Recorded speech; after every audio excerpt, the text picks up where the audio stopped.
We're starting to pray into the Comcast internet gods at this point. uh, Hi. Look, I'm back. I'm not dead.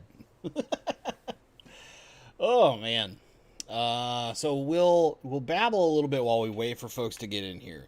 Um, what I want to talk about that isn't, I'm gonna wait a little bit to talk about like why I missed last week, other than just like generically I was ill.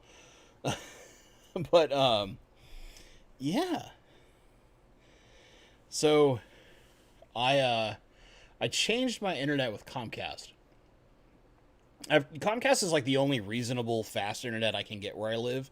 There's no fiber, unlike where some of my friends live, not terribly far away. They can get fiber, and the only other thing is like really terrible DSL. They like the download speed's good, but the upload speed is really bad. So live streaming would be miserable, right? So I'm kind of stuck with Comcast, and I decided I was like, I'm gonna up my speed just so that in the future, and in the short term also, like I wanted better upload speeds, but I wanted to be able to potentially, when whenever I can change some stuff around my house, and this is kind of long term stuff, like completely changing my computer setup as far as how everything's set up right now. Being able to use like a proper camera instead of just my cheapo webcam that I've got over here. In order to like upgrade to be able to use like downsampled 4K footage. So similar to like the quality that I get out of my videos, right, in live streams. So like people who do this, like people like Corey do that kind of stuff, and I have the equipment to do it, but my setup right now just like will not facilitate that at all. But I can, and then some semblance of the future. So it's like I'll upgrade my internet. Like I don't pay for TV anymore because like I have streaming apps for most of my stuff, and the only thing I care about is Seahawks football. It's like the only thing I watch. So I got to figure out was it one of the new high definition antennas that you can get over the airwaves, so you get local television because it's still broadcast. But yeah, so let's talk. Last week, the reason why I missed our stream, I went and got my second dose of vaccine, and whether or not however you view that, whatever. For me, it's about, I have a lot of older members of my family. I have people who are immunocompromised that I work with. It's more for other people than anything else, right? It's kind of a just respect thing. Man, second dose of Pfizer kicked my butt. I was not expecting, because like first dose I really just had arm pain for I think it was like 3 days. The spot where the injection was done hurt, and that was kind of a common thing. I was basically a corpse for like 3 days. It hit me so hard, and then I was dealing with like full body pain and just feeling like I'd been out walking for an hour the whole time. It's just like I felt exhausted and in pain constantly up through. So like I got my vaccine Saturday, and I felt that way all the way till basically the end of the day Thursday. Friday was the first day where I felt like a human again. And like I made this joke with one of my coworkers. It was like it feels terrible when like just trying to do dishes. I'm trying to catch up with stuff around the house that did not work because I could not go into work. But I did a lot of stuff remotely to do as much as I could to support my team, because with me not present on campus, it was a nightmare. But anyway, yeah, man, that shot just whipped my butt. So back, I'm alive. I feel a lot better. And yeah, I think most people I've seen that had like more than say a day or two, it was Moderna that did that to them. But woo, man, I almost feel like I made a mistake, but it's for long-term benefit or something like that. Also, like I'm Man, I'm so tired of wearing a mask at work. I have to wear a mask constantly at work, and I'm at work enough to where I'm basically constantly in a mask. It just drives me crazy. Like it makes my having all the humid air just kind of trapped here. It makes my nose run constantly. It just drives me nuts. But that's the selfish reason. So, with that out of the way, let's talk a couple quick announcements. Number one, we've got our first in-depth solutions will be this Saturday, so I really hope you guys enjoy that. Definitely, like in editing it, I was looking at it and I'm like, do I want to try and reshoot some of this? And then I got horrifically sick. So that didn't happen, but yeah. So you'll see parts where like I'm actively reading from my phone. I'm sorry. Because I had to like get the exact like timeline and wordings down. Oh boy. But I think the overall lesson in there is really good. And so I think you guys will appreciate that. Number two, in a couple of weeks, we're figuring out logistics right now, but early August, I will be doing a live stream with George Farmer. So George is an absolute like gem of a human being, a fantastic aquascaper. He made a comment to me and then reached out to me personally through Facebook of all places, which normally I ignore Facebook, but certain people kind of have the bat phone for me, and that like my mom being number one on Facebook, where I'll pay attention, but a lot of times I ignore Facebook quite a lot. Some folks you'll watch regularly know that like they'll send me a message on Facebook. I'm like, please send me an email. I know it's slow, but please. Anyway, I think we'll probably do a live stream on his channel most likely, but we need to figure out those logistics and all that kind of stuff. So look forward to that. Once I have like more concrete details, you guys will get them, of course. Third, it's the last thing we want to cover before we we're gonna do like a much more open Q&A today. Yeah, I felt like after the whipping I received that just an open Q&A was a little better than a topical video. Plus, I've got a lot of like what I feel are good topic videos that have come out on Saturdays lately. So yeah, I'm slacking. What do you want from me? What was the last thing I want to go over? Oh, so for the Master Aquatic Horticulturist program, excuse me. Little something not agreeing there. We had a major hiccup, and I think I mentioned this before, where like there's these two things that let us deal with user submitted data. So because like you're going to submit pictures, right? And manage user account. And we had these two products, me and the dev, that we kind of scouted out, and we thought they were supposed to talk to each other because they're from the same company, and they don't. They don't talk to each other at all. So we had to go through this surprisingly long process of getting a refund for one of them so that we could then, from the same company, mind you, buy the product that does talk to the main thing we're using to cover all of our bases here in the background. So there's like all these crazy modules we have to hook up in order to make it not a really tedious amount of like custom built code. There's still some custom built code in the background that we have to do, but this eases that process quite a lot. It makes it easier if someone else were to take this over somewhere or something along the line, or a different developer came in. It's not someone's custom code. It's some modules that are out there that do a lot of the work. So anyway, we got all that fixed.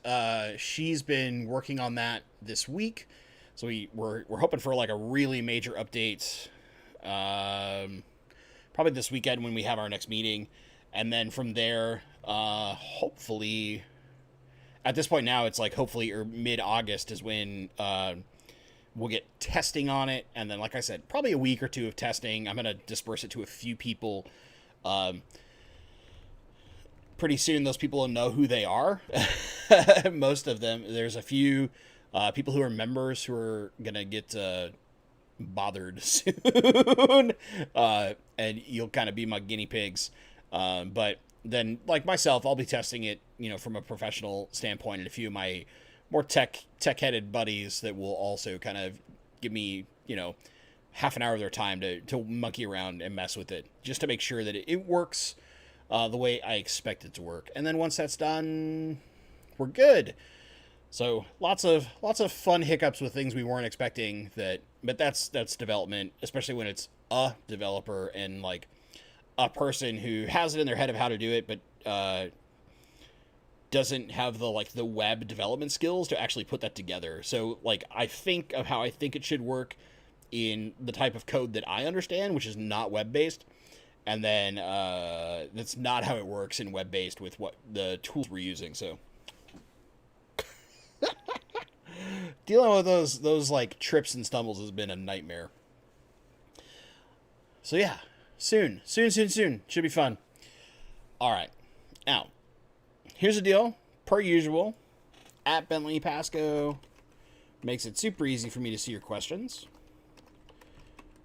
If you do have a question, feel free to ask it in chat. I answer pretty much everything, unless you ask me to be inflammatory about other YouTubers. And then if for some reason I don't get your question, or you need something a little more in detail, like an in-depth solutions level thing, my email, bentley.pasco@gmail.com. It's in chat for the folks that are here live.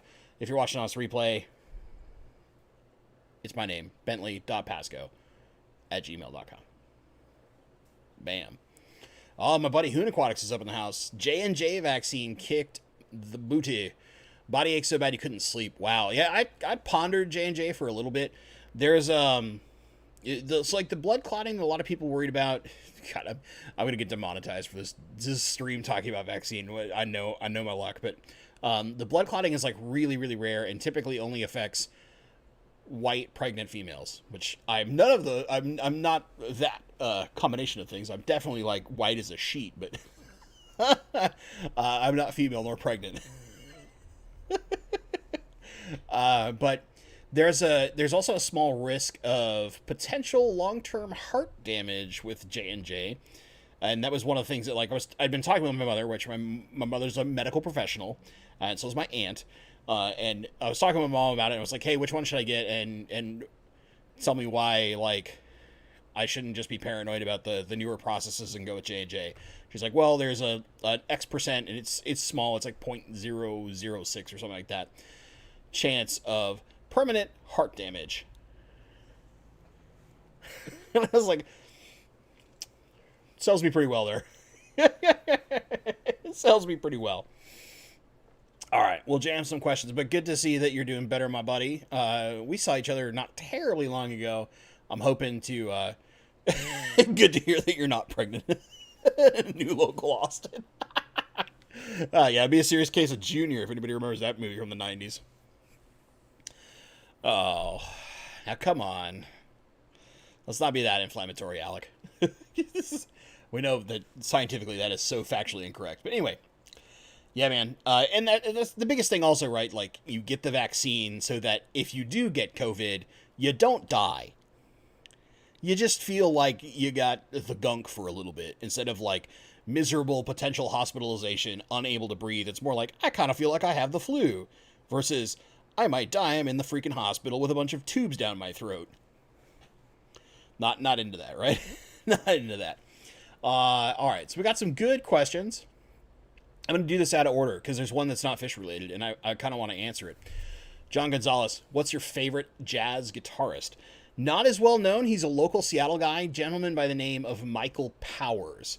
Now, the cool thing about Mr. Powers, this is back when I used to work for 98.9 Smooth Jazz, KWJZ, or maybe I should do that more properly.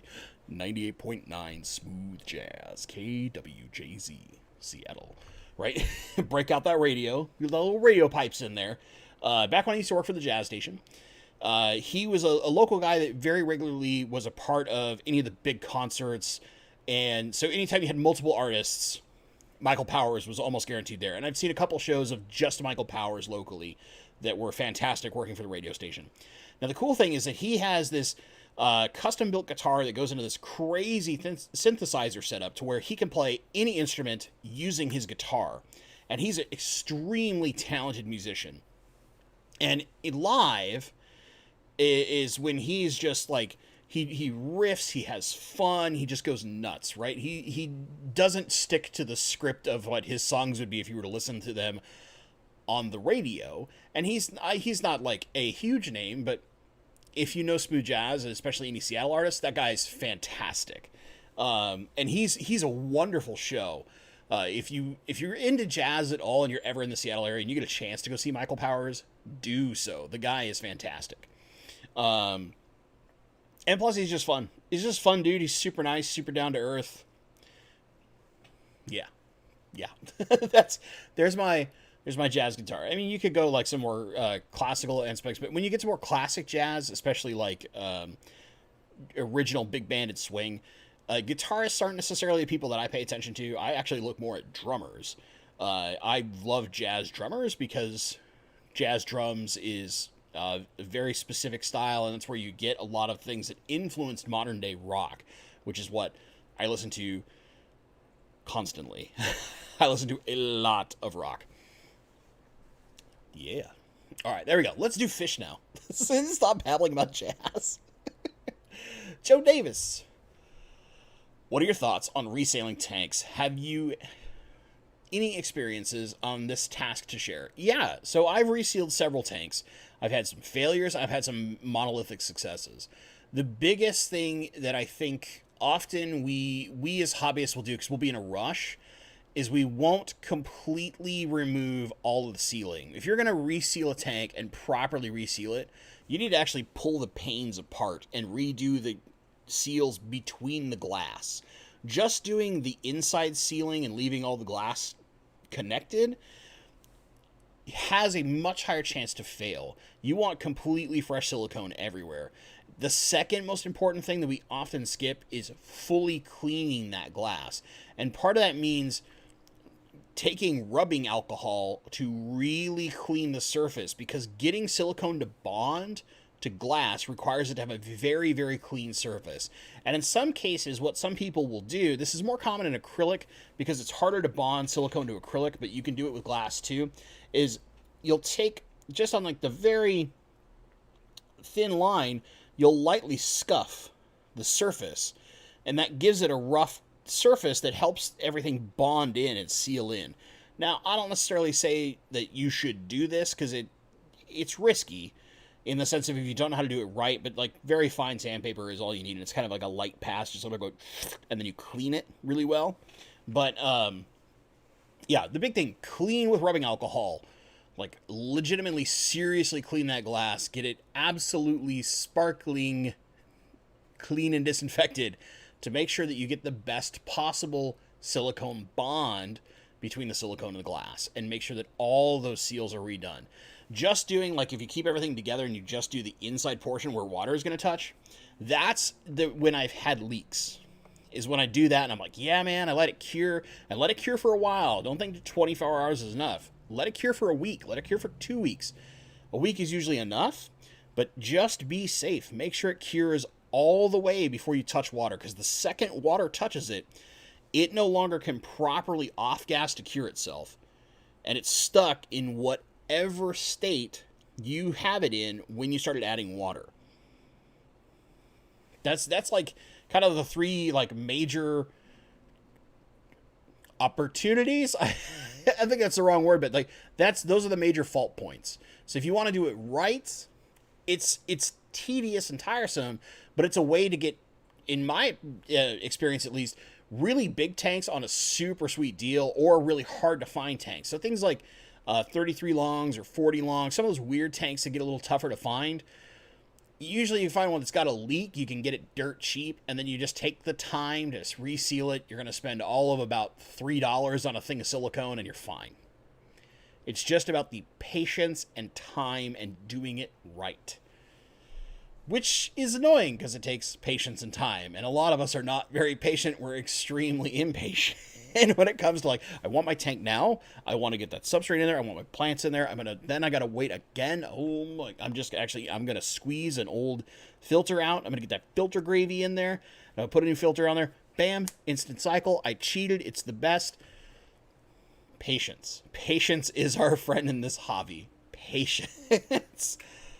Even though I'm totally guilty of it. I have done that too. I've been like, do I want to wait 2 weeks, or here's a small sponge filter I need to clean out. I only need to wait 3 days. Don't do that. Don't do it. Don't do it the right way. Don't be a dum-dum and get too excited like I do. VB23, what do you think of Linux? Go away.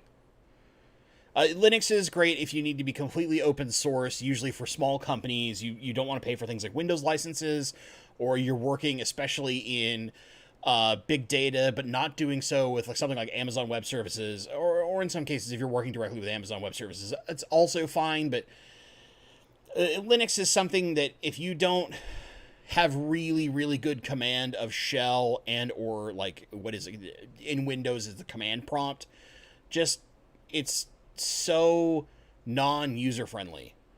It is something that is designed for technical people inside the industry and not necessarily for Joe consumer. And I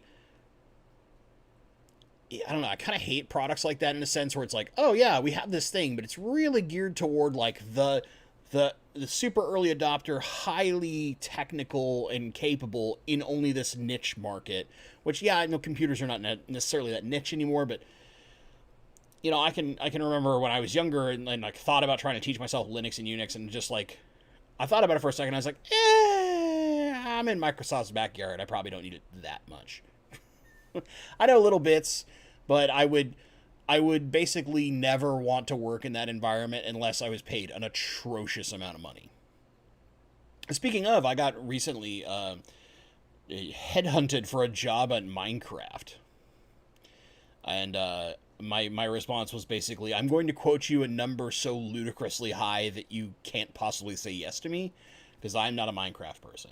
I respect people who love that game, but it does not crank my gears in the gaming land, so I wouldn't want to work on it. Especially compared to the product I work on professionally, I much prefer what I work on, because it's just, the tech is a little more cutting edge and interesting to me. Whereas Minecraft is, like, blocky and ugly. But it is fun in VR. I've played it in VR when I did some early VR testing stuff, and it was fun that way. Ginger Graves, what's up, Ginger? It's good to see you.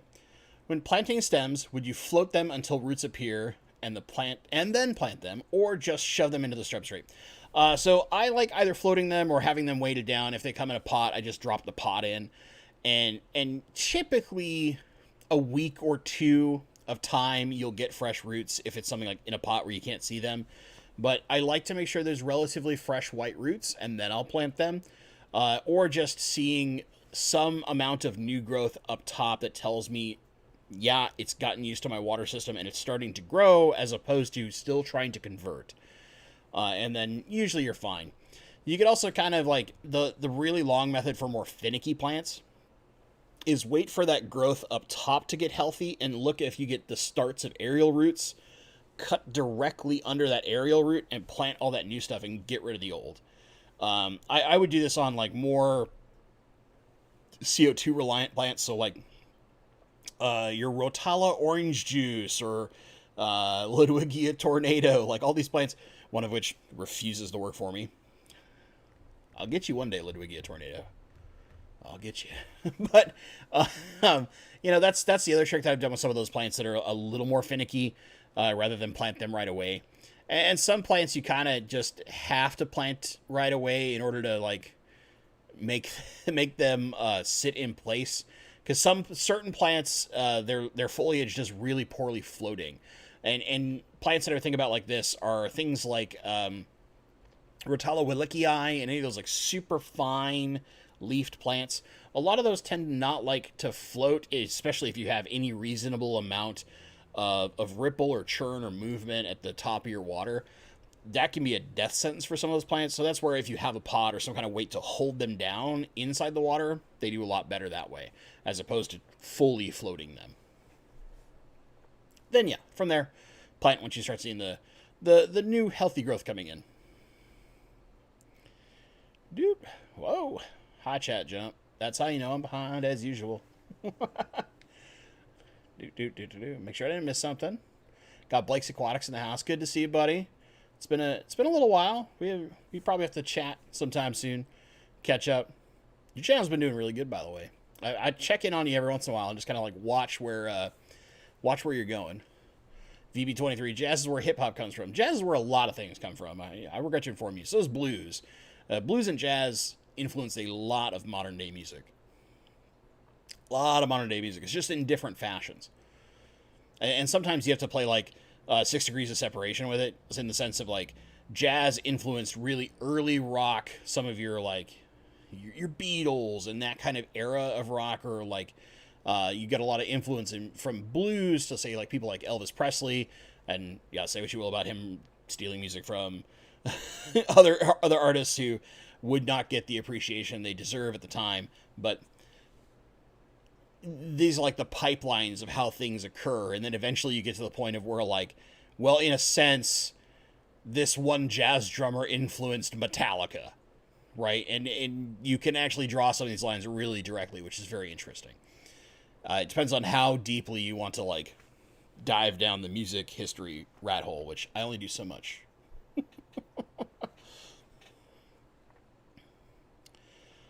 All right. I want to make sure I didn't miss a question. Okay, there's Ginger's last one. I saw one. I just want to make sure I didn't skip some. Alley Cat. Bentley, I have a somewhat heavily planted 20-gallon long with CO2. Nice. 10 glowfish tetras, 8 nearite snails, running shallow day sim. Reddit says I can add more tetras. What do you say? So, yes, if you're pretty heavily planted and with a little CO2, you should be fine to add more fish. At one point, and this depends on your filtration, right? So if you're running purely plants, it's a little different. But if you have like a hang-on-back or some kind of canister filter or something like that, like you definitely can add more. At one point, I had a 20-gallon long with like 400 endlers in it. And it was very heavily planted and had a Fluval 206 on it, right? That was my water movement in there. And then I had a small sponge. Literally, the sponge filter was so covered in moss that it was basically just there to act as a weighted aerator, and the moss was actually doing more of the work than the sponge. But you know, the Fluval canister filter was doing all the work, and it was an old one I got used for like $10 at a club auction or something, and it was a little noisy and rattled, so I had it inside a cabinet that helped quiet it down. I did some weird modifications to shut it up, but that's the biggest thing like I hate about those Fluvals, as a random note, is that like over time they get loud. They make a lot of rattling noises from their impellers unless you keep them immaculately clean, which is a pain in the keister. But yeah, no, you can fit more fish. It's just about your water change schedule. So like that particular tank, I would water change that tank 50% every 3 days. Because it was right by my sink in my bedroom. It's like right over there. It sits empty right now. Eventually it's going to become, I think, probably my girlfriend's tank. And for what her crazy idea is. Although I actually have something I want to talk to you guys about. Well, I want to poll the audience, if you will. But yeah, you definitely can add some more fish.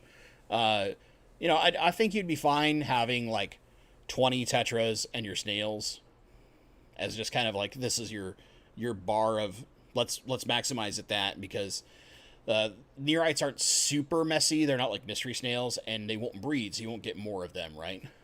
But yeah, I think you're fine with some extra glow tetras. That shouldn't be a problem at all. Said Ginger. Bentley, you picked my name for your series. Actually, I did not pick it. The audience did. We did polls. Yours was just the most popular. Although when I first looked at it, my gut check was like, I'm pretty sure this is the one that's just the best name. And then, thankfully, the people who voted in the polls were like, that's correct. This is by far the best name. It even beat out some of the ones that I put in there that were like my creations, and they just smacked them down. I think almost every name that I suggested, except for one, was the lowest on its respective poll. That's like, oh yeah, okay, my name sucked. Good to know. I'm trying too hard to be funny. Oh man. Ryan, too many Fishberg. Just got a 180. Seal looks a little rough in a spot. Didn't leak when I filled it to test. Never had luck resealing. Kind of scared. Yeah, I mean, sometimes you can. I've got a spot in my big glass tank downstairs that like has looked rough the whole time, and it's been running for 4 years, 5 years, 5 years, like a champion. The thing is just like, nah, I'm good. Don't worry about it. Although, granted, I eventually want to actually like swap the fish that are in that tank to a different tank, and that's the one that's got all my like my Denison barbs. I don't film it very often because it's kind of like it doesn't really change. It's kind of neglected, and often like the entire top of it is just covered with water wisteria, so it's like all dim and you can barely see anything. But the rainbows and roseline sharks or Denison barbs, depending on which name you prefer, are extremely happy at that tank. 'Cause there's not a very high population, so they got lots of room to swim around, and they get fed some. That's where I actually like feed a lot of the experimental foods I'm working with. Is that particular tank is the one that like is the first test because that tank is they'll kind of eat anything. So if they won't touch it, then I know no other tank in my house is going to touch it. So I usually start for a few days there, and then I start moving whatever food I'm playing with around the rest of the different fish tanks in my house. But yeah, it'd be one of those things. Like, leave it filled for like a couple weeks, assuming you're not in a massive rush to put fish in it, and just watch, Ryan, and I think you'll be all right. Like, the biggest thing is to look for, if let's say this is the seal here, right? Especially any of those corner seals, if you start to see it bubble right away from the glass here, you see this kind of action, not just like some tears on the sides or something, but if you see it start to bubble, that's when you're going to start running into leaks. And that's what you need to worry. But if it stays completely flat and still looks kind of thick in the center portion, but it's on the outside or it's just a little nicked up and messed up, you're probably still plenty okay. Just don't go like rubbing on it. Alright? Son of a quack, what does my Ludwigia growing denser growth at the top mean? Is it they get more or less light compared to when they grow in nodes a good ways apart? So basically it's that in the lower portion of the tank it's not getting enough light to be happy to grow as dense. One way, especially with Ludwigia, does this very easily, but several other plants do this, that you want to propagate in mass to get lots and lots and lots of little baby plants, is you let it grow along the top and lay down, right? And then you'll get tons of like baby side shoots, and that's an easy way to like speed propagate Ludwigias. So a lot of it is just light, right? As it gets up there, the light is more powerful, the light's more plentiful, it's easier for it to get light and get more robust and dense. There's ways that we can adjust that to help the lower growth, but that's typically what you're looking at. And Ludwigia kind of naturally does that. It will be a little more sparse down low naturally as a plant, and it kind of branches up higher, at least in my experience. And I can't say I've put anything under like ridiculously powerful lighting, but I've had it under a lot of different lights, everything up to a Fluval 3.0, and I've seen the same behavior pretty commonly. Alec the Nice. Linux isn't a product. I guess, sure. I mean, it is. It's just not sold. Whatever. Who cares? Who cares? Very few people actually use it in the grand scheme of things when it comes to numbers. It just has a very, very, very, very strong use in the right place. Connor Amac. Yeah, so is the project you're working on now public? Can you say what it is? Yes, sort of. So there's a small amount of information that is public. I work on a HoloLens project called IVAS. That's IVAS. For the United States Army. And there's a small thing you can find on YouTube from ABC News. I'll actually give you guys a link real fast. And that's about the most that is public and the most I can talk about.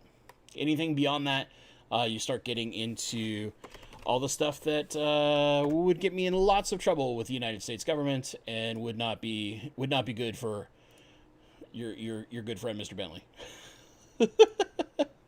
But yeah, like that part of it's public.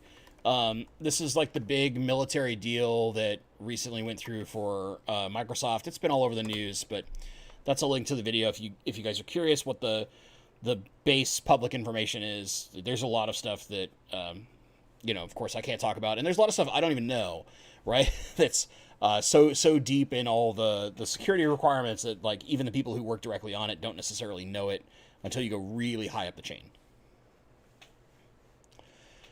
Kelly Foreman always quote the stupid high price. Contractors got to be mercenaries. Yeah, I mean, I'll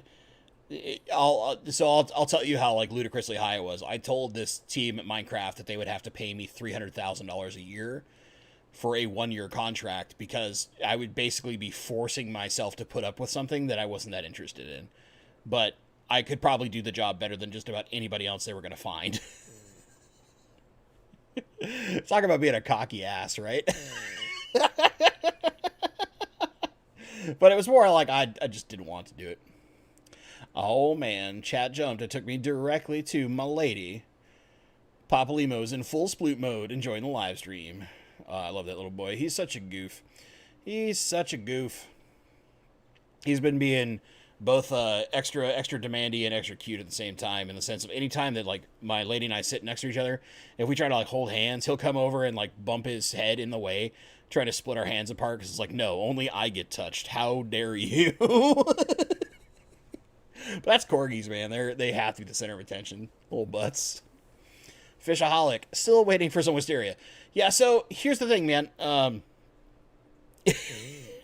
You're asking me to deliver. That's the hard part, right? My time is extremely precious to me. And the last time I went to Olympia was... This is where we need the Jeopardy music, right? I think like 9 months ago.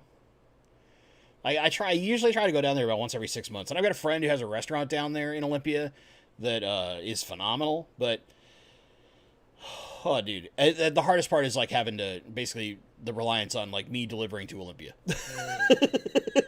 That's the hard part. Yeah. Stephen P. This is dangerous. No mods here. I could probably fix that pretty fast.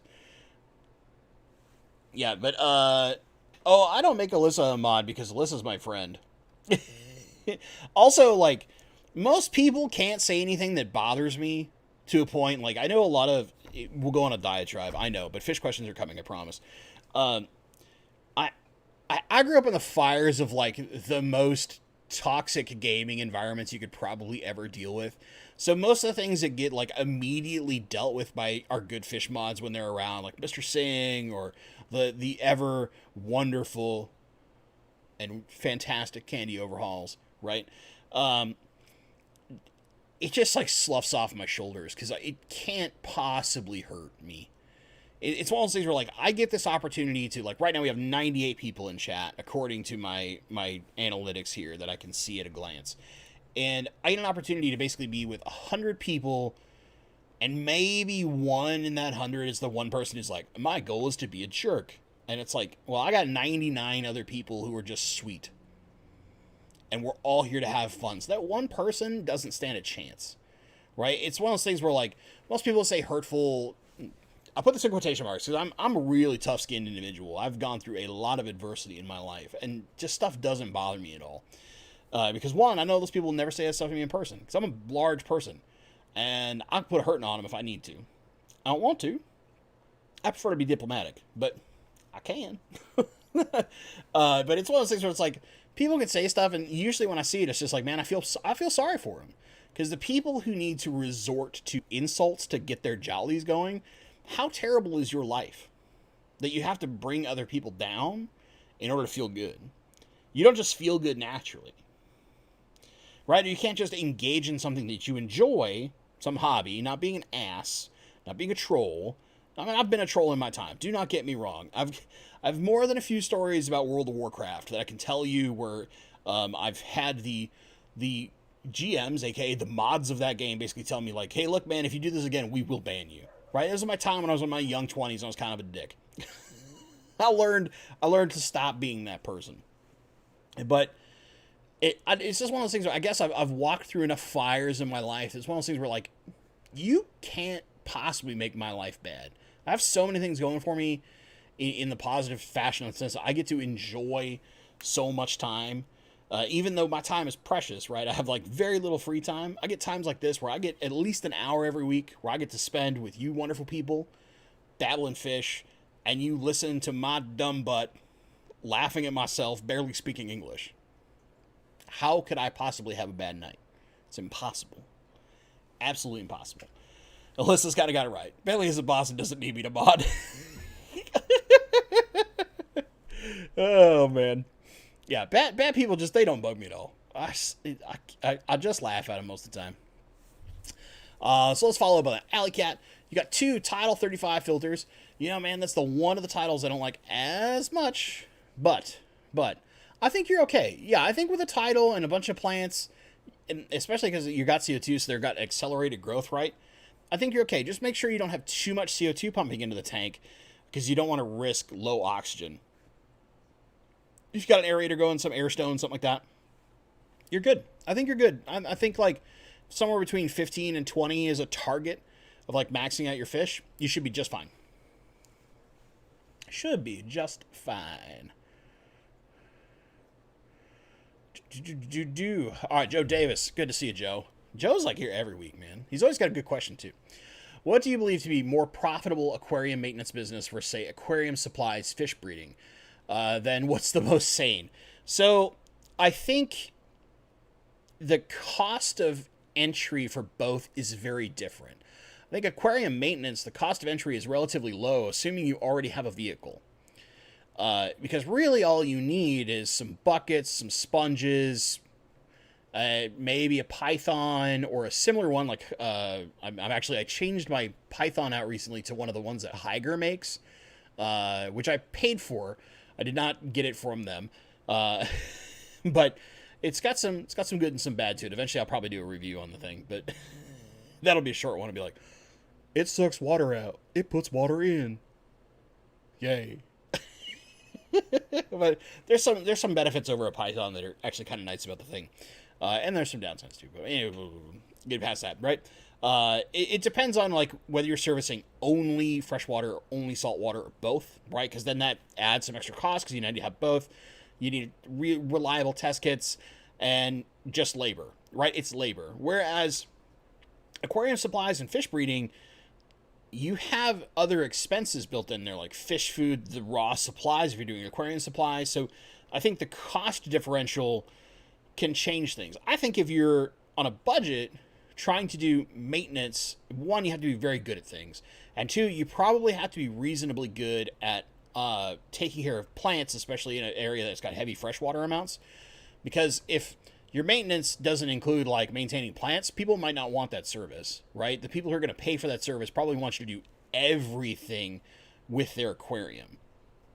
Now, the flip side of that is it can be a lot less raw labor dealing with maintenance and getting your name out there as a fish maintenance person, unless you have a direct kind of deal with a couple of fish stores or a fish store. It can be a little harder to get your name out there. Whereas in theory, you can get your name out there for aquarium supplies or fish breeding via just things like Craigslist, OfferUp. It used to be Facebook, but you can't do that anymore. But, you know, there's a lot of online things that you can use, or eBay, all that kind of stuff, right? So I think the thing is, you have to ask yourself, what's your budget to start? If your budget allows you to do something like supplies and fish breeding, that might be something that is more feasible. But I would argue that the easier thing from somebody to kind of get their jumpstart going is going to be fish maintenance. And the best person to ask questions about that is honestly going to be Zenzo over at Tazawa Tanks, because he used to do that for quite a while. That was part of how he made his fish hobby pay for itself, is he did a maintenance business in order to basically pay for all the costs of upkeeping his fish room, and adding to it over time is all based on his maintenance business. Food for thought on that one. I think it's an interesting question, though. You always have good questions, Joe. I like your questions.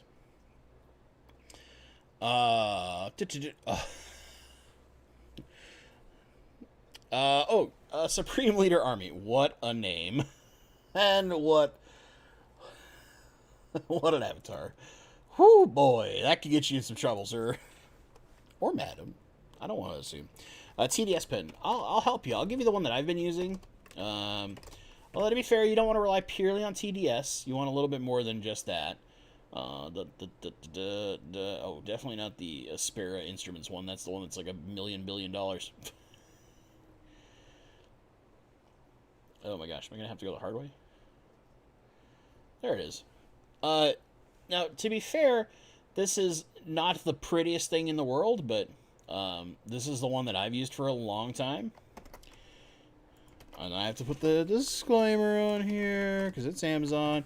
So that link is the one that I've used for a long time. I think I've recently bought a different one too, but because mine was getting old and I wanted a new one, and then they still test exactly the same, so I just kept with the old one because it's old trusty, man. You don't put it away until it doesn't work anymore. But that's a paid link through Amazon. I'm an Amazon affiliate, so FTC, yes, I earn a commission should you make a purchase through the link that I supplied to you. I'll make like a penny. Are you happy, FTC? You don't make movies do this nonsense. They advertise like crazy. Literally, like the new Space Jam film is basically an hour-and-a-half long advertisement. Sorry. I get a little bitter about those things. They make us YouTubers who like make a penny off this nonsense do a disclaimer every time, but you don't see that in movies when everybody's driving a GM vehicle. I'm just a grumpy old man, aren't I? I was a grumpy old man. Connor Mack, what were you most excited about this week revolving your aquarium hobby? Ooh, I like it. I like it. So I recently got an updated speaker list for the Greater Seattle Aquarium Society, which I'm on that list right now. I'm going to be speaking at my own club. I'm vaguely terrified that it's going to suck. But no, so Marcel, I'm never good at pronouncing his last name. It's Woodrich? Marcel W. That's how I like to prefer to think of him. Or more importantly, Roseline17 on Aquabid, who's one of, I would argue, the best, and then you could insert several species of fish, but rainbow fish to me is the big one, breeders in the country. It's like he's out in Minnesota, or is it Wisconsin? I think it's Minnesota. Minnesota. Because if I go to Minnesota, I can see both him and Kang Lee. That's going to be sweet. I should probably go to Minnesota at some point, even though I don't want to go back. Bad memories. Another time, we'll tell that story. But anyway, he's coming to speak to my club, and I'm really thrilled about that. So that's in, I think, January. And then Eric Bodrock comes out, and I think it's like March. So we got Marcel and Eric Bodrock, who are two like just gems of human beings who have tons of knowledge, are phenomenal breeders. They're going to talk about catfish and rainbow fish, two things that I love, and only one of them I actually know reasonably well. But I want to know more about catfish, especially when it comes to corridors and plecos, right? I'm always trying to expand that knowledge there because that's the other fish that I'm really interested in. I just haven't tried to breed them because I don't have space for babies. Otherwise, I'd be breeding rainbows like crazy, right? Assuming I wasn't working a ludicrous amount. But yeah, those are the things that made me really excited this week because I saw that stuff and I was really jazzed about that. Also, I'm sitting down to lunch with a fish friend tomorrow, but it's really nothing YouTube related. It's just we haven't talked to each other in person in 2.5 years, mostly because of COVID. So we're going to lunch. We're going to talk. My buddy Randy Reed. Haven't talked to Randy in a while. Go sit down with him. Last time I sat down to lunch with Randy Reed is when I did that Spheres video, which is like 3 years ago, right? I've seen him a couple times at some GSAS meetings, but yeah. All right. I like that question, man. You guys have had great questions tonight. These have been fun. Oh, Paul Saltero. Rock bands that can attribute their success to their blues influence.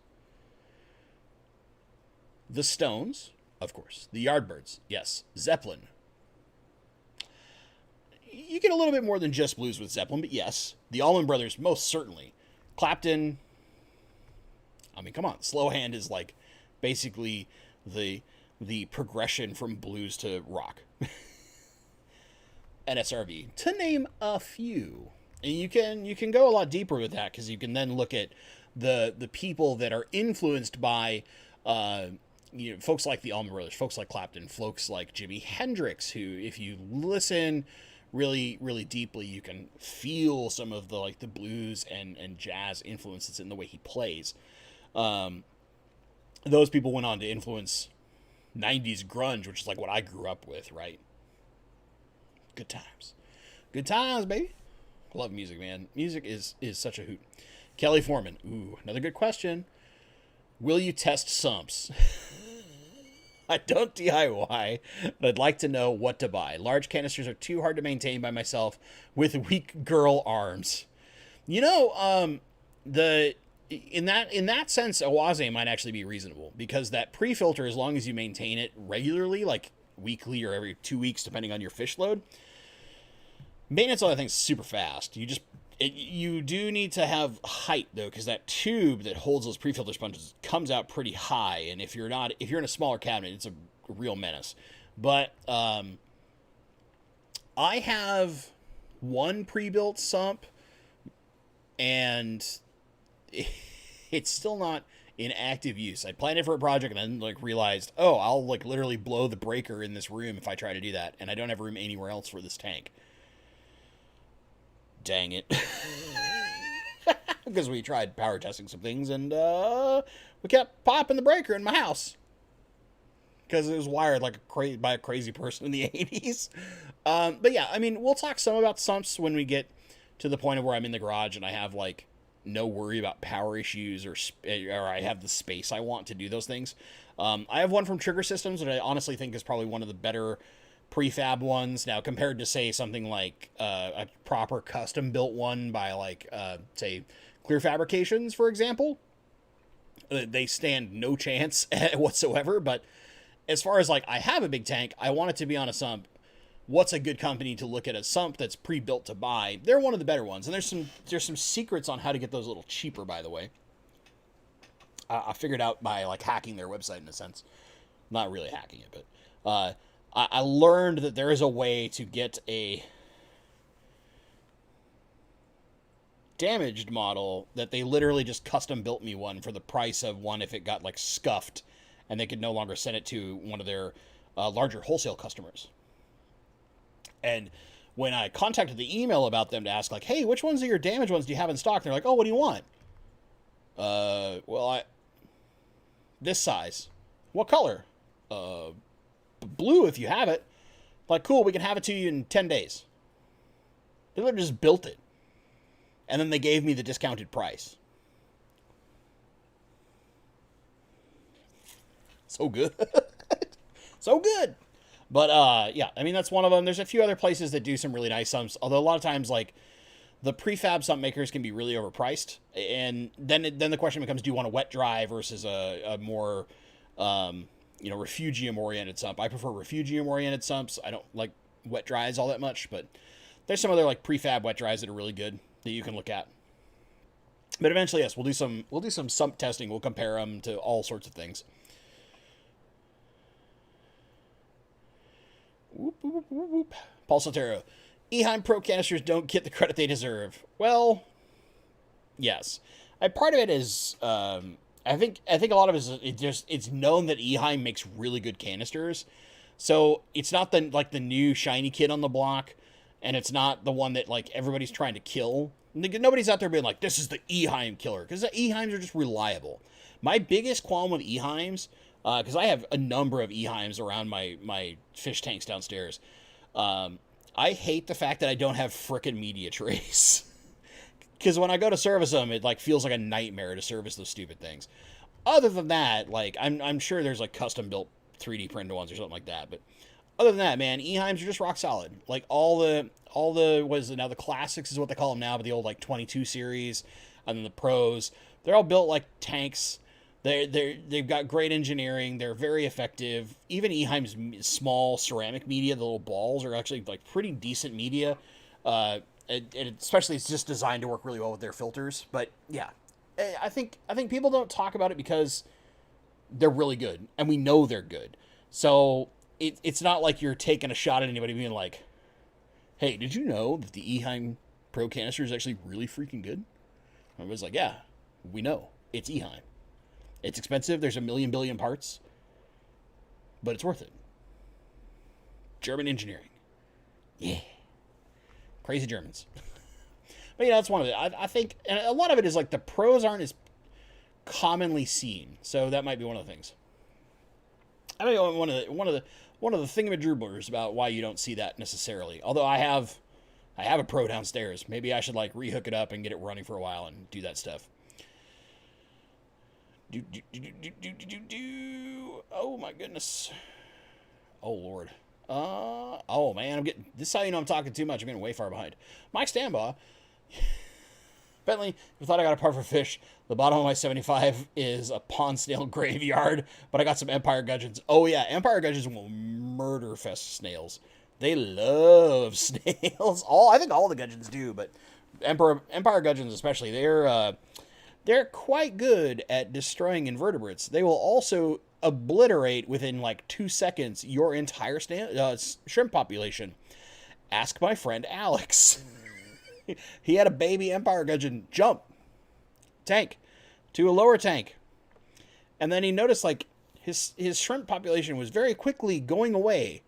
Then he found this one little Empire Gudgeon that was just gorging itself on shrimp. And it's like, yeah, dude, you just ate like $300 worth of shrimp. Thanks, you little son of a... Stephen P. I too am extraordinarily humble. I love the term humble brag. Because I love using it in sarcastic jest, but also like I just love it. It's one of those things that I can't help but enjoy. Son of a quack, what's the backstory behind Papa Limo's name? Where did the Papa come from? So Papa Limo is actually the name of a character in Final Fantasy XIV. All of my dogs, which all were named by my lady, with some suggestions. I gave her some suggestions, but Papa Limo was the name she chose. And he's a fantastic character. He's what's called a Lalafell, which is they're like a race of shorter people. Kind of happy-go-lucky in the grand scheme of things, but just shorter, so kind of fit like he's, Corgi's got those short legs, is a short guy, and is one of like my favorite NPCs in the game. So that was kind of one of the other nods I went to, and there's a really, really wonderful scene that involves him that she likes a lot, so she just named him that. And then the girls... so we have Lulu and Shantoto. Lulu is named for the character Lulu in Final Fantasy X, who is a black mage. Papa Limo is an arcanist, which is the starter to black mage in Final Fantasy XIV. You go from arcanist to black mage. And then Shantoto, who's the one that you often see me talking about pictures where she's begging for walks. And she's my rambunctious little dog. She's named for the black mage character who is a... in Final Fantasy 10, or not 10, she's 11, the other online Final Fantasy. She's like a massive major character in a lot of storylines. And she's in that game. It's the kind of like the race that inspired Lalafell in 14, which is called Taru Taru. They're a little more whimsical. Like Shantoto as a character rhymes while insulting you. So, yeah. As you can probably tell, I loved that character when I used to play Final Fantasy XI, because she was not only just like withering wit to insult whoever she was talking to, she was also doing it in rhyme, which I'm nowhere near that talented. Granted, it's all written out ahead of time, so of course it's going to be amazing and wonderful, but still. Pretty slick. So yeah, all the dogs are named for Final Fantasy Black Mages. Because that's what I play. So when I used to play Final Fantasy XI and Final Fantasy XIV, I play a Black Mage, which is just a basically damage-dealing spellcaster. I like making big explosions. Joe Davis, given the chance, what and where would you go fish collecting for those in chat too? Given the chance, I would probably go to do some of the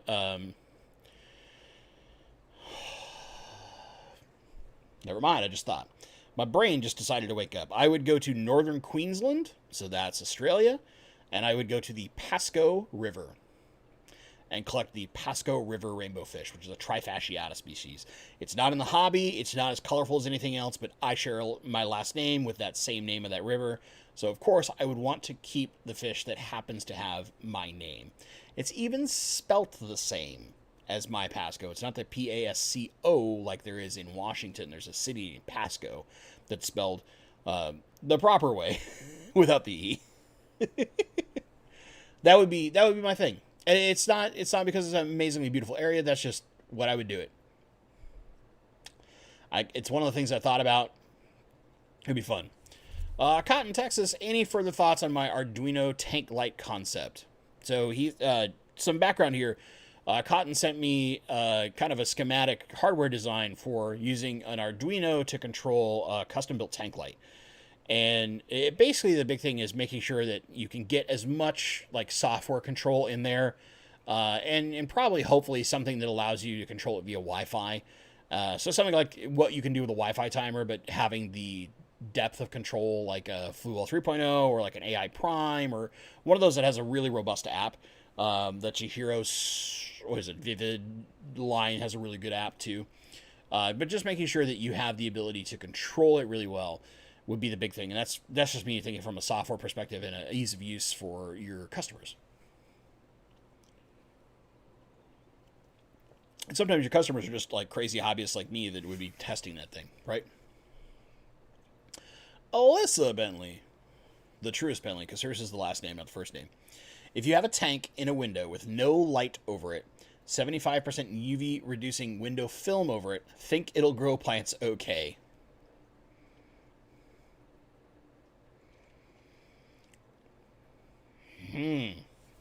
So, I mean, I have tanks by windows, and I've left lights off for a while and seen plant and algae growth. Usually what I get is algae. That's the bigger problem. The tough part comes with making sure that it's getting the right light at the right times without going too hog wild and turning it into basically green water. And then with a 75% reduction, like, granted it's mostly UV, but some of that UV is in theory helpful. I mean, realistically, we use things that aren't producing UV to help our plants, and our plants actually only use the PAR spectrum, which doesn't include UV. So I would imagine it's possible. You probably just want to do like boosts and Anubias and all the stuff that requires almost no light and will still do okay. That'd be a fun experiment. Bob Purcell, Bentley, do you have a beginner's guide to using CO2 in aquariums that you've made? I have one about the basics of setting up CO2, but it's a much older video at this point. I guess I could go searching on my channel and find it for you. But I probably need to do a much newer one, especially given just I've had a lot more experience and time playing with CO2. So, like, some of my thoughts on using CO2, but this is like in the original Plants for Profit series, there's getting started with CO2. It doesn't necessarily go to like some of my theories and experience on using the CO2, but that's probably something I'll eventually do when I can film it better. AKA not have all of my stupid CO2 regulators and stuff basically hidden in my fish room in a way that makes it impossible to film.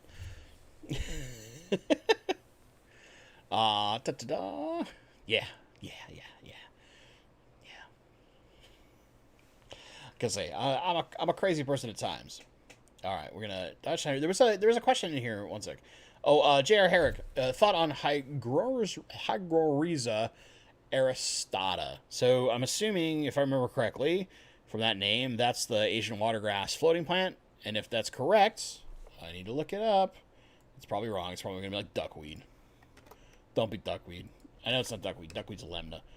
Yeah, Asian watergrass. Okay, cool. I love that plant. It's freaking amazing. It's actually one of the coolest floaters because it's a little more unique in its appearance. It does create a nice root structure, but not too insane, taking over a tank. The big blades actually provide really good shade if you need fish that like shade. But at the same time, it doesn't. You can control it much easier than something like duckweed or dwarf water lettuce to not completely overtake the top of your tank. Yeah, I used to have it for a while.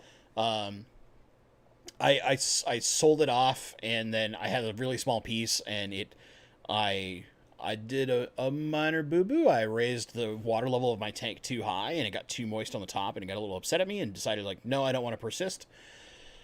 And now eventually I have to find it again, because I do want it in a different tank long term. But, plants are easy to find. Oh, man. So I've been babbling too much. Can we tell? I'm way behind. Joe Davis, what did you do to land your presentation at your club meeting? Yeah, so basically, I was reached out to by the person who schedules all of our stuff, and that's because I'm the highest point earner in our HAP program.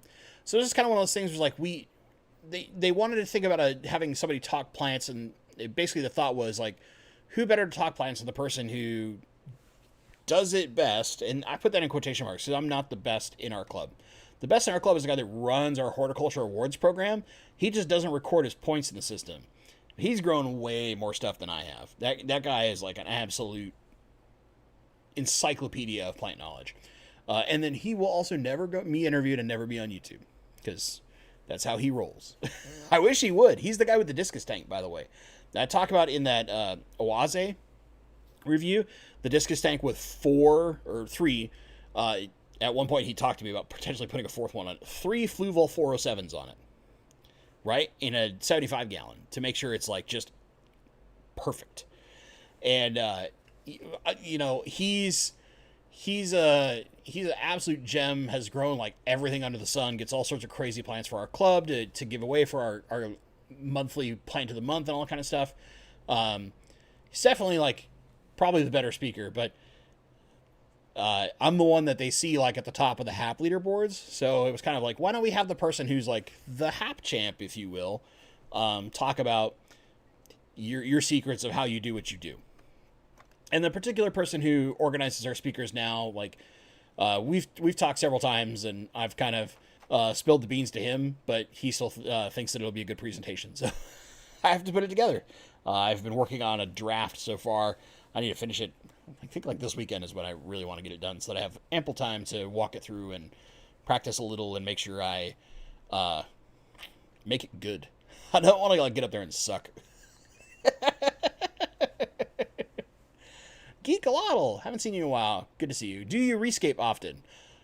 If by rescape you mean allow my plants to take over areas or leave, or like get or change them out, then yes. But if you mean like truly rescape hardscape, not at all. I'm more just like put plants in place and let them do their thing. And if a plant gets completely overgrown by other plants and dies out because it can't handle it, sometimes I just let that happen. Usually it's when I'm tired of that plant and I don't mind it being gone anyway. But if it's a plant I really like, I protect it with as much as I can. But yeah, no, I don't really rescape that often. It's not, I'm not like an aquascaper. I'm more just a plant person. So I let plants do their thing and appreciate the nature side of it by letting it just kind of do what it does. Regina Chic.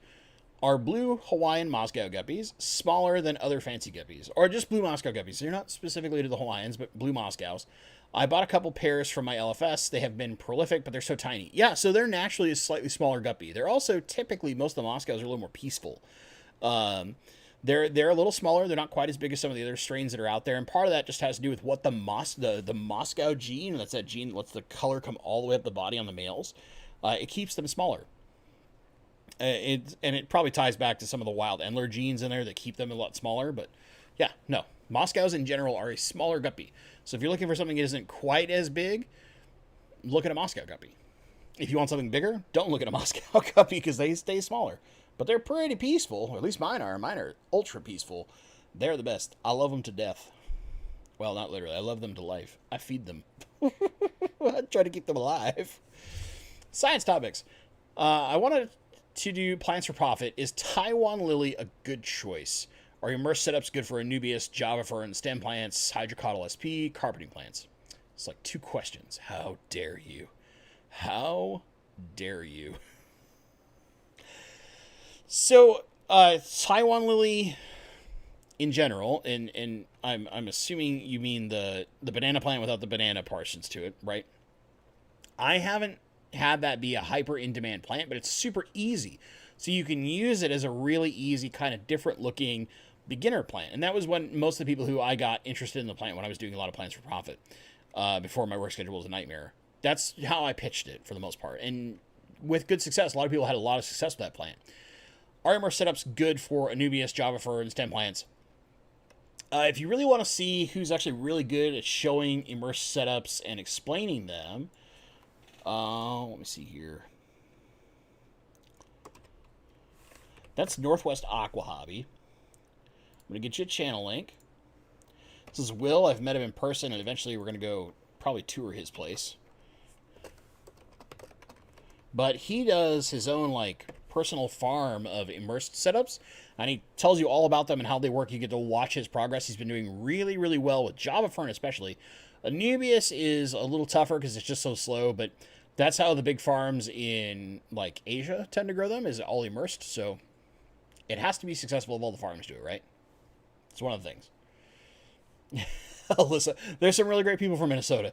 Yes, there are. There are some really great people from Minnesota. I just had a bad experience, all right? I went there in the summer when it was just miserable. It's all muggy and swampy. Also, I might have been accosted by somebody while I was out there in a way that I could not properly protect myself. I had the lady being real awkward to me, and I was right in front of my girlfriend at the time. It's very strange. Very strange. Chadley, how does Marcel's rainbow fish strains compare to Gary Lang's? Just as good. A lot of them are from Gary or from the same people that Gary collects with. Just Marcel might have a less broad list, but is a more prolific breeder.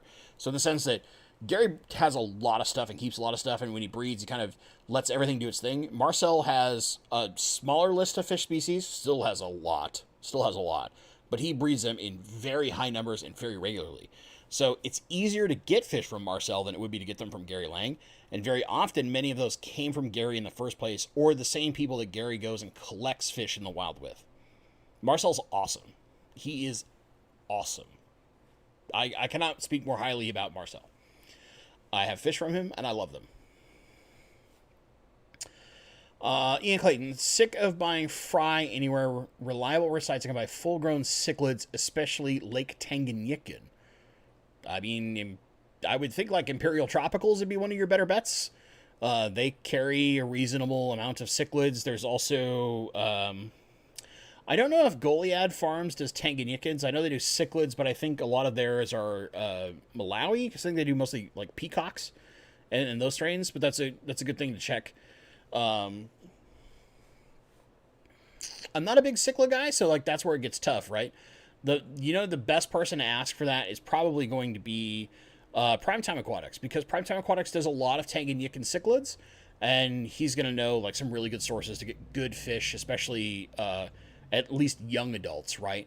So that you're getting something that isn't as small. Although part of the thing is like you get them small because it's easier to minimize aggression between the fish when they start small. Yeah. Alex, nice. Oh, jeez. Oh, man. Oh, there it is. Oh, boy. Here's a question that I know is going to... I'll let you know my window tank. All right, cool. Alyssa, let me know. I'm curious. It's Anakin Aquatics in the house. What's up? All right. T. Easy name. What are your thoughts on Biohome Ultimate Media? I get this question so often. I personally have not purchased any Biohome to test yet. So my thoughts are this. Very often the person who promotes it the most is a person who also stands the most to profit from its selling. So I am inherently skeptical. Message retracted as soon as I start talking about it. T, come on. But no. I'm inherently skeptical. However, I want to just test it. Because in general, like, so I'm not trying to like be negative about Ponguru. I actually really like Ponguru's channel and what he does and a lot of things he does. I love his videos, and very frequently I get people who love Ponguru in my comments. And I feel like when I talk about Biohome in a negative in the sense of like the person who like promotes it the most and uses it the most stands to profit from its selling. So it's one of those things where I'm not trying to dog the guy. Like, it's just like Corey, right? Corey at the Aquarium Co-op. He promotes sponge filters because he makes a sponge filter. That's part of it. Now, it happens to be his favorite filtration method. That's why he chose to make a sponge filter. But he stands to profit from it. So, of course, he's going to say, use a sponge filter. Right? And that's one of those things that we have to do. If people sell something, you have to assume that it is in their interests. Hopefully they're being truthful and honest with you, but it is in their interest to make that thing they are selling better than the competition for a reason. Now, hopefully that reason is straightforward, honest, and truthful, right? That's what we want. And in general, I would say most of my experience around FishTube, most people are very honest about what they do. They do this because they love this hobby and they're trying to progressively make it better. Not everyone, but most people. I've had some interesting experiences recently. Let's talk about that for a sec. I got to check real fast. Is my good buddy Dr. Black coming up soon? Got talks about Maine Coons that are somehow getting... Oh, it's... I know why. It's not a slur, it's a cat. Come on, YouTube. But anyway, so yeah, I'm not trying to dog Ponguru. I actually really like Ponguru. I watch his channel relatively often. I don't watch it every week, but I'll binge his channel. I'll binge like a couple videos every 3 or 4 weeks, right? And just kind of catch up on what he's talking about and what he's doing. His hot rodding videos, I think, are all really good. Yeah, so I'm not trying to dog the person. I'm just trying to say that one thing that we as hobbyists or as people need to be, if somebody is selling something, be skeptical of claims until you can prove it, right? Require proof, require evidence. If somebody says like, I have the best hat in the world. This is my Black Mage hat, by the way. My girlfriend got this custom built for me. Talking about my dogs and Black Mages earlier, right? I have the best hat in the world. I would like to sell the best hat in the world to you for $35 plus shipping. You could own the best hat in the world for only a mere $35 plus shipping. How could you possibly say no to the best hat in the world? I promise you, it's the best. Prove it to me. It's the best. We've done studies. Show me the data. We've done studies. Right? I'm not saying that that's what Ponguru does. I want to be really clear here. All I'm trying to say is, like, we need to be skeptical inherently in anything that involves, especially livestock, our animals. If somebody tells you it's the best, make them prove it before you just go, it's probably the best. That's all I'm saying. Like, I personally had a lot of really great experience with Brightwater Media. They happen to be a company that's local to me. So I got to test it really early. Eventually, when I can do it correctly, I'm going to have 3 different tanks set up, all with the exact same things in it, with the exact same filter, but different filter media. So we'll try like Brightwater versus just some stock generic cheapo rings versus Biohome Ultimate, right? We'll do tests like this, and we'll put bio loads in them using ammonium chloride in a measured amount. And yeah, you could say, well, why don't you have a thing that has no media in it? Sure, we could do that too, right? Whatever, however you want to do your testing methodology. And then see, what can they actually handle? Is one actually better than the other? Is this one as good as Jim Bob claims it to be or not? Or is like, you're going to find out that like the cheapo ceramic ring has almost as much bio capacity as we could ever really push without having our stupid tanks so overstocked that now like the fish just can't swim anywhere, right? These are the things we need to look at. We need to look at like real side-by-side evidence, something that shows us exactly what's going on. That's all I'm saying. That's all I'm saying. I'm not trying to dog anyone. I'll let you remove your comments. But yeah. Oh, there's one. Now it's back. Cool. That's just how I think, right? Like, I'm skeptical inherently, but I haven't tested it yet. When I get an opportunity to test it, I will happily give my full and honest review on it. I hope that it is like the best thing since sliced bread, because a lot of people use it and like it. But would those same people using other media use it and like that just as much as Biohome Ultimate had they never heard of Biohome Ultimate? That's a question, right? I want to put it to the test. I'll put money toward it. I don't mind. I'll put some money in the man's pocket. I'll buy some. I'll try it. Give me some time. Let me get my garage done. Empty first. I gotta get it empty before I can even do work in it. Ay, ay, ay. All right. Yeah. All right, I make sure I have not missed a question. We're getting close. It's almost time for my buddy, Dr. Black, my buddy in Australia. The other one, not just Blake's Aquatics. I have 2 buddies in Australia. All 2 of them. God, I was going to ask you to torture test my light anyway. All right, I'll do what I can. All right, let me skip down to chat. I know, like, I take forever to say things, so it takes forever for me to catch up. I know. I'm the worst. I know.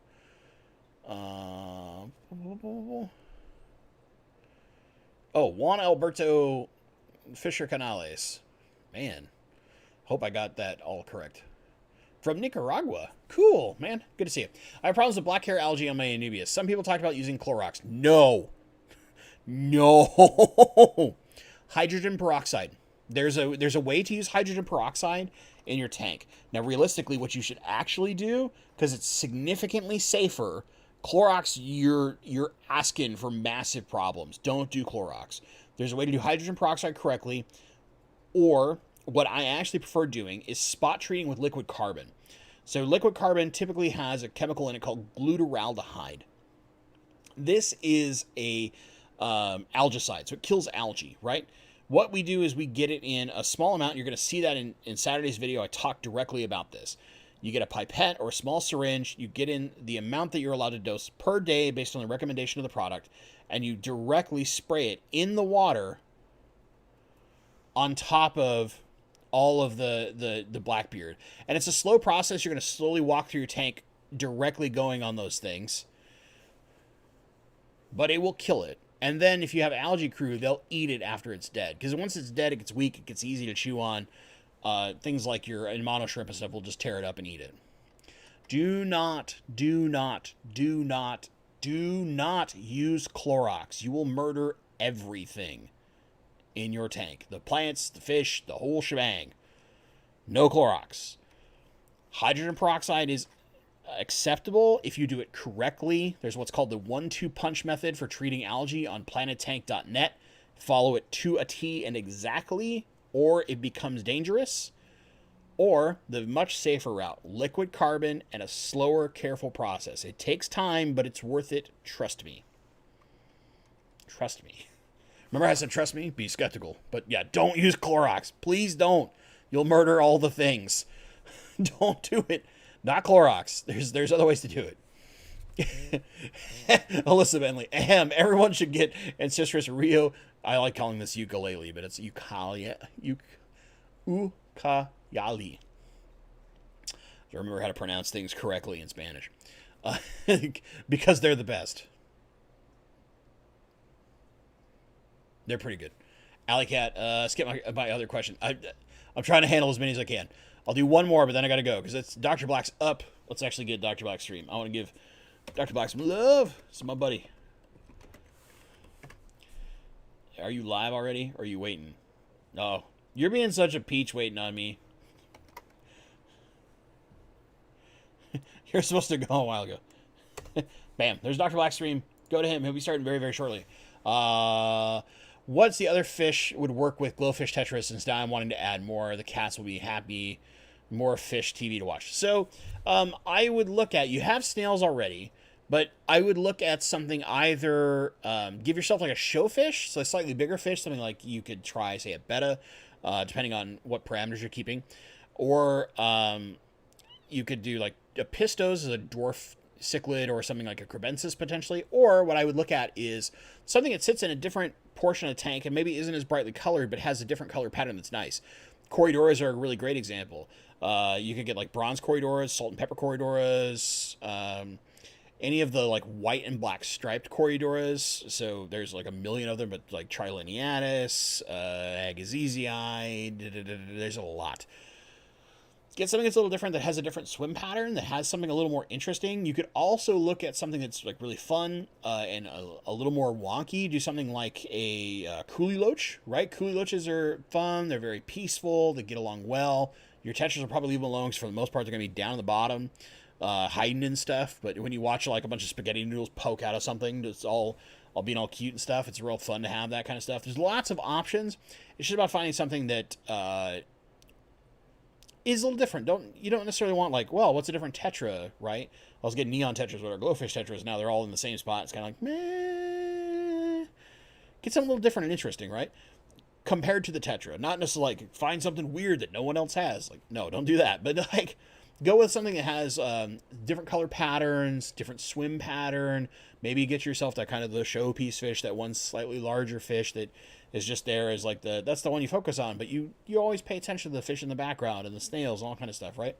Find something a little slightly different that is your jam. What I would say is go to your local fish store, walk around, look at every tank for a minute or two, and kind of remember 3 or 4 tanks that had a fish that makes you go like, I want to go look at that fish again. Now go back and stare at that tank for 5 to 10 minutes. Because you only got like 3 or 4 tanks, right? So it's not so bad. Just spend some time in your fish store. Do not spend money. Do not spend money yet. Hear me out. Stare at those fish 5-10 minutes. After that, with those 3 or 4 tanks, you spend 5 to 10 minutes with each. Think to yourself, what's the one I want to go watch for half an hour after this? Or more. Now, buy like some fish food or whatever the other non-fish thing you need for your tank is, right? Go home, research that fish, and as long as it fits the parameters your tank has, you've found the fish for you. You've found the fish for your tank to go with your glow tetras, to go with those nearite snails, and you're set. Easy, because you've already taken the time and you know, like, I want to watch this fish more. I really like this fish. Let's go make sure I have the right environment for them so I'm not buying the wrong thing, right? Easy peasy. It's a way that I have done a lot of suggestions on like what fish should I buy. That's the method I use because I do it with myself. All right, guys. We're way past time. Dr. Black's coming up next. Everybody, thank you so much for being here tonight. Asking awesome questions. Being cool. We'll see you next week. Same bat time, same bat channel, because I don't anticipate suddenly getting sick again. As always, guys, thank you so much for watching. And stay awesome.